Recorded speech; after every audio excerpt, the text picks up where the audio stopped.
C'est un musée qui se visite assis, où les œuvres défilent devant les spectateurs et se découvrent ensuite du bout du doigt. Si une œuvre vous intéresse, vous appuyez sur la petite icône de la tablette et du coup, vous allez avoir sur la première page le cartel qui explique quelle est l'œuvre et ensuite une explication de l'œuvre où vraiment on vous donne tous les détails, toutes les infos.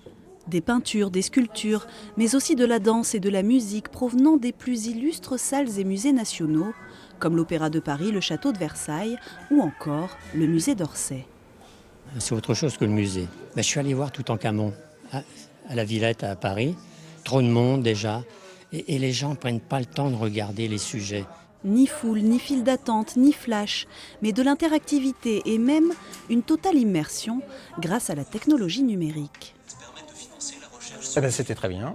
C'était ma première expérience en réalité virtuelle. Et voilà, c'est intéressant. Voilà. Les enfants ont l'air plus à l'aise que nous.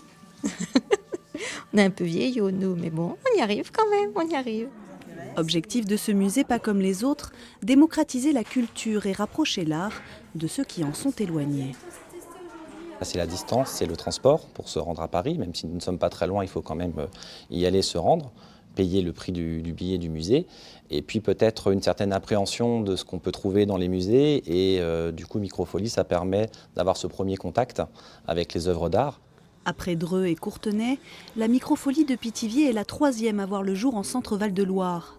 Le ministère de la Culture espère en ouvrir 200 dans toute la France.